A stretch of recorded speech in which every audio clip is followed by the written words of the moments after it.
எனக்கு யாரோட தயவும் தேவையில்ல. நிஜமாவே மென்டல் தாண்டி நீ. சரியான மென்டல் தான். நீங்க கவலையே படாதீங்க. அக்ரிமெண்ட் முடிஞ்ச அடுத்த செகண்ட் எந்த பிரச்சனையும் பண்ணாம நான் பாட்டுக்கு கிளம்பி போயிடுவேன். ஆஹா, அப்படி என்ன அக்ரிமெண்ட் இவங்களுக்குள்ள இருக்கு? இவள கிளம்பிடுவேன்னு எல்லாம் சொல்றா, ஒண்ணுமே புரியலையே. இந்த முடிவை எப்ப எடுத்தீங்க? முடிவு எடுத்துட்டு தானே உள்ளே வந்தேன். அப்புறம் எதுக்கு இந்த கேள்வி? ஓ, அதெல்லாம் சரிதான்.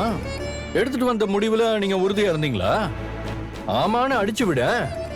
எனக்கு போய் சொல்லணும்ல அவசியம் இல்லைங்க. நான் கரெக்டா தான் இருந்தேன். நீங்க தான் இடையில கொஞ்சம் குழப்பி விட்டீங்க. சும்மா இப்படி எல்லாம் சொன்னா அப்படியே தப்புன்னு சொல்வீங்கல்ல. நீயா குழம்புனதுக்கு நான் என்ன பண்ண முடியும்னு கேட்டாலும் கேப்பீங்க. எதுக்கு வம்பு?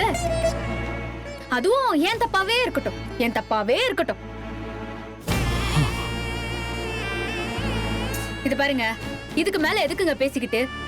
நான் சொன்ன மாதிரி அக்ரிமெண்ட் முடிஞ்சதும் டாடா பை பைன்னு நான் போய்கிட்டே இருப்பேன். இப்போ உனக்கு என்ன பிரச்சனை?